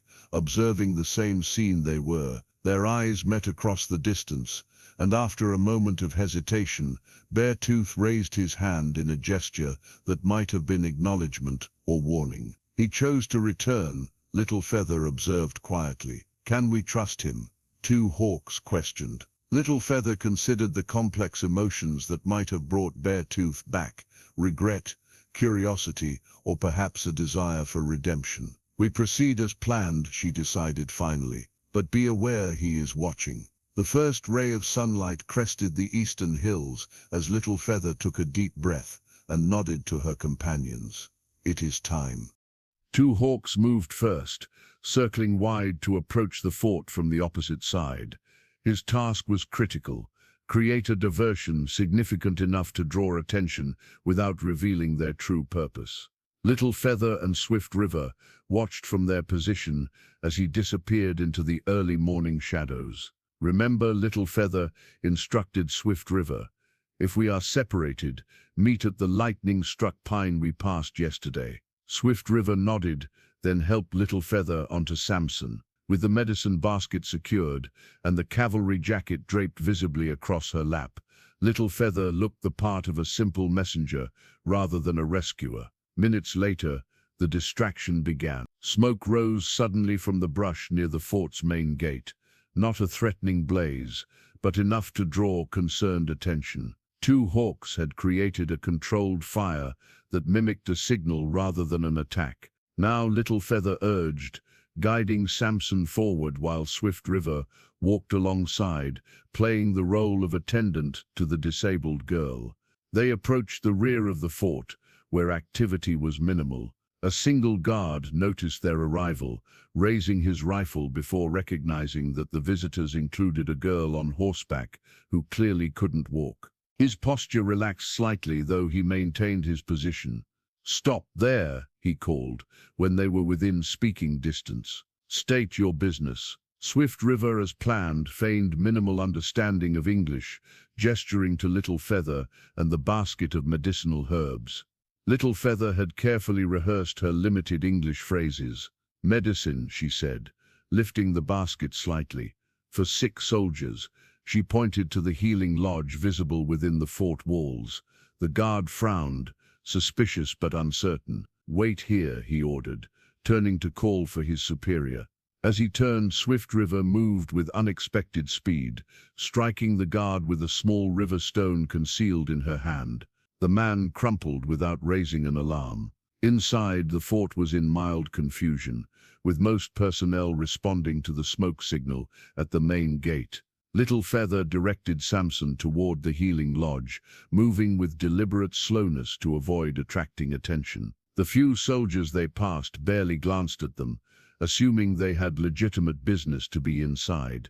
At the healing lodge, Swift River peered through a window, then signaled that only one person was inside, besides Thomas. Little Feather dismounted with practiced efficiency, balancing on her crutches while Swift River secured Samson. They entered to find Thomas sitting on a cot, his expression transforming from dejection to shock at the sight of them. An older soldier, apparently the fort's doctor, turned in surprise.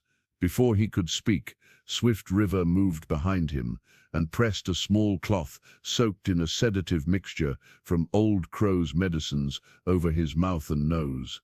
The man struggled briefly before slumping unconscious. "Little Feather," Thomas whispered in disbelief. "How?" "No time," she interrupted, moving to his side with surprising speed on her crutches. "The wagon leaves soon. We must go." Thomas shook his head in amazement. "You came for me, as you came for me when I was trapped," she replied simply. Swift River bound and gagged the unconscious doctor, then checked outside. "The diversion continues, but we must hurry." Thomas quickly gathered his few possessions, including his father's journal and compass. Little Feather noticed his limp as he moved. "You're injured." "The sergeant," Thomas explained grimly. "He didn't want me telling the lieutenant what I know about the wagon train attack." Outside, a complication. Soldiers were returning to their posts as the smoke diversion was controlled. Their escape route was no longer clear. Swift River signaled frantically to Quiet Water, visible near the stables where he had been positioning horses for their escape. Understanding immediately, Quiet Water created a second diversion by releasing several cavalry horses from their stalls. The resulting chaos bought precious minutes as soldiers scrambled to recapture the valuable mounts. "To the supply building," Little Feather directed. Beartooth said, "There's a rear exit." They moved as quickly as possible, with Thomas supporting Little Feather when her crutches proved unwieldy in the fort's muddy pathways. At the supply building, they found the door locked. "Stand back," Thomas said, using a nearby crate to smash the window. He cleared the frame of glass and helped Little Feather through first. Inside, they navigated through stacked supplies toward the rear, where Beartooth had indicated an exit existed. Suddenly, the main door burst open. Sergeant Dawes stood framed in the doorway, his scarred face contorted with anger when he spotted Thomas. "You," he snarled, drawing his pistol. "I should have finished you with the rest of your wagon train." The confession, spoken in rage, confirmed what Thomas had known. The sergeant advanced, weapon raised, as Thomas positioned himself protectively in front of Little Feather and Swift River. In that crucial moment, the unexpected happened. A figure crashed through a side window. Beartooth, knife drawn, landed on the sergeant from behind. The two men tumbled to the floor, struggling for control of the pistol. "Go!" Beartooth shouted.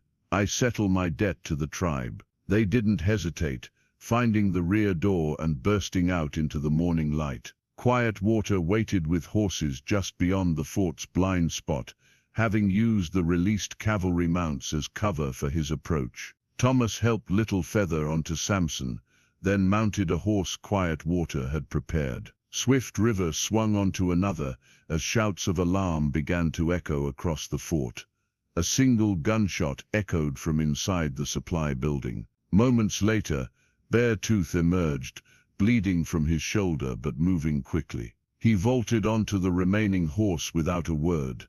As they galloped away from the fort, the main gate opened and soldiers poured out, but their pursuit was delayed by the confusion of multiple diversions and the missing horses. By the time an organized chase could begin, Little Feather and her rescue party had disappeared into terrain they knew far better than their pursuers.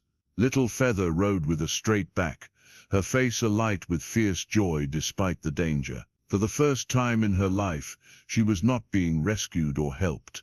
She was the rescuer, the helper, the leader. The legs that had failed her since birth no longer defined her capabilities. They rode hard until midday, following hidden trails and dry creek beds to obscure their tracks. When certain they had evaded immediate pursuit, they paused in a sheltered canyon to rest the horses and tend to Beartooth's wound. "Why did you come back?" Little Feather asked as Swift River applied a poultice to his shoulder. Beartooth winced as the medicine stung the bullet graze. "I told myself I came to watch you fail," he admitted. "But when I saw you enter the fort with such courage," he shook his head, seemingly surprised by his own actions. Thomas approached, offering Beartooth water. "Thank you," he said simply. "You saved our lives." Beartooth accepted the water with a nod, but avoided Thomas's eyes. Some wounds, those of pride and prejudice, healed more slowly than physical injuries. By evening they reached the lightning-struck pine, where two hawks waited anxiously. Together again, they pushed onward through the night, knowing cavalry pursuers would not navigate unfamiliar terrain in darkness. Dawn found them within sight of the village, where an unexpected scene greeted them. The entire tribe was in motion, dwellings dismantled, possessions packed onto horses and travois. Chief Running Wolf stood at the center, directing the organized chaos of a people preparing to move. When scouts announced the returning party, activity momentarily ceased. Running Wolf strode forward, his face transforming from grim determination to astonishment as he recognized not only his daughter, but Thomas and the banished Beartooth as well. "Father," Little Feather called, guiding Samson forward. "The cavalry comes with greater force than expected. We must move quickly." Running Wolf helped her dismount, his eyes asking questions, his voice did not. Little Feather stood before him, balancing briefly without crutches before accepting them from Swift River. "The sergeant confessed to attacking Thomas's wagon train," she explained. "He will bring soldiers swiftly now, fearing Thomas will reveal his crime to the lieutenant." Running Wolf's decision was immediate. "We leave within the hour. The high mountain passes await us."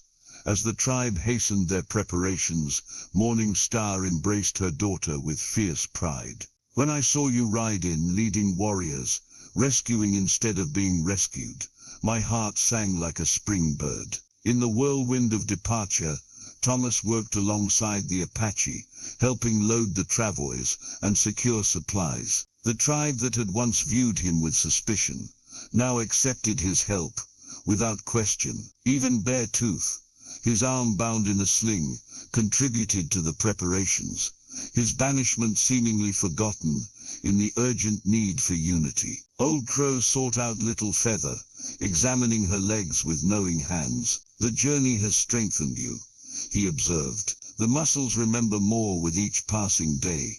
Little Feather nodded. "When I needed to move quickly in the fort, my legs responded, not fully, but more than before." The medicine man's eyes crinkled with satisfaction.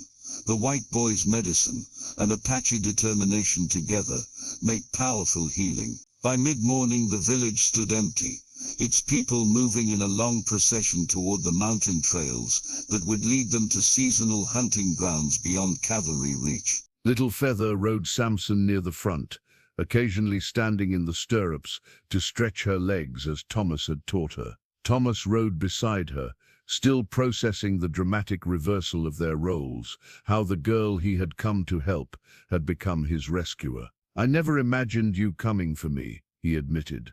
"I learned from you that limitations exist mainly in the mind," Little Feather replied. "You taught my legs to remember movement. I needed to show you what that gift truly meant." When they reached the first mountain pass, the tribe paused to rest. Little Feather dismounted independently, using her crutches to move to a rock outcropping overlooking the valley below. Thomas joined her, and together they watched dust clouds in the distance, cavalry riders arriving at the now empty village. "They're too late," Thomas observed with satisfaction. "And too few," Little Feather added. "The lieutenant must have discovered the sergeant's crimes. He sends only a small party, not the force we feared." Running Wolf approached, having reached the same conclusion. "We will continue to our summer grounds," he announced. "When winter comes, we will decide whether to return." He turned to Thomas. "You came to us a prisoner and became family. The choice to stay or go is yours now." Thomas looked at Little Feather, then back to the chief. "My people are gone. I found a new family here." 3 months later, at the autumn buffalo hunt, Little Feather achieved the goal that once seemed impossible. Using a modified saddle of Thomas's design and her own hard-earned strength, she rode alongside the other young adults, participating fully in the tribe's most important harvest. Her first buffalo was a yearling that had separated from the herd. With Swift River flanking her and Thomas watching from a distance, Little Feather guided Samson into position. The bow felt natural in her hands, the arrow flying true to find its mark. That evening, as the tribe celebrated the successful hunt, Little Feather sat by the fire, not on her beaded mat, but on a carved wooden stool Thomas had made for her. The mat hung in their family dwelling, transformed from necessity to decoration, a reminder of a past now behind her. Nearby, Thomas worked with several children, showing them how to care for horses, using techniques his father had taught him. One girl with a twisted foot watched with particular intensity. Little Feather approached the child, lowering herself carefully to sit beside her. "Would you like to learn to ride?" she asked gently. The girl's eyes widened with hope and disbelief. "But my foot, mine too," Little Feather smiled, extending her legs which still lacked full strength, but now served her will. "Yet I rode in the buffalo hunt today." As she began to explain the exercises that might help, Little Feather caught Thomas's eye across the firelight. They shared a smile of understanding. The circle was complete. What had begun with a lost boy offering help to a girl who couldn't walk had transformed them both, rippling outward to change an entire community. In the distance, the mountains stood silhouetted against the starlit sky, a reminder of journeys completed and challenges overcome. Little Feather's legs might never be as strong as others, but her spirit had proven stronger than anyone imagined, strong enough to stand, to ride, to rescue, and now to pass the gift of possibility to another generation.